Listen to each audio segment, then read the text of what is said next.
नमस्कार, मी निखिल जोशी. जसं आता प्रणिता म्हणाली की आमच्या घराबद्दल तिने सांगितलंच आहे, तर हे आमचं घर रोहित केसकर आणि वर्षा केसकर यांनी इंटिरियर आम्ही त्यांच्याकडनं करून घेतलंय आणि त्यांचं काम एक खूपच छान असतं.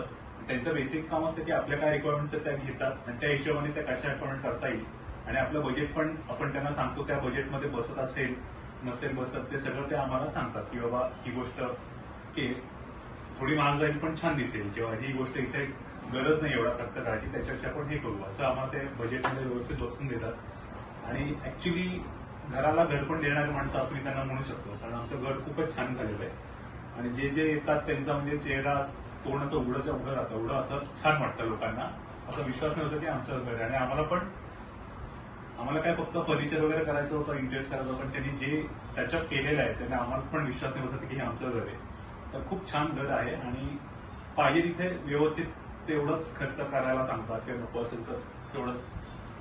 त्यातला त्यांनी माझा फेवरेट स्पॉट आहे ज्याच्यासाठी मी खूप हे केलं होतं आणि हा पण एक सगळ्यांना जास्त आवडतो. आणि प्रत्येक कुठलाही एरिया मी पाहिला तर खूप छान केलेलं बारकाईने. भले त्यांचा डिझाईन सिंपल असेल पण ते दिसतं छान, खूपच छान असेल. तर घराचे इंटिरियर वगैरे म्हणजे एंट्रन्सच त्यांनी एवढा छान केलाय की खूप छान आहे. म्हणजे मी रेकमेंड करतो सगळ्यांना, काम खूप छान आहे त्यांचं. आणि वर्षा त्याची कलाकृती इथं खूप दाखवते, म्हणजे आम्हाला असं वाटत नाही की हे कसं दिसेल पण झालं खूपच छान दिसतं. तर ओव्हरऑल थँक्यू सो मच वर्षा आणि रोहित. आमचं तुम्ही दुसरं घर हे केलेलं आहे आणि ते तेवढंच छान केलेलं आहे आणि खरंच घराला घर पण थँक्यू सो मच.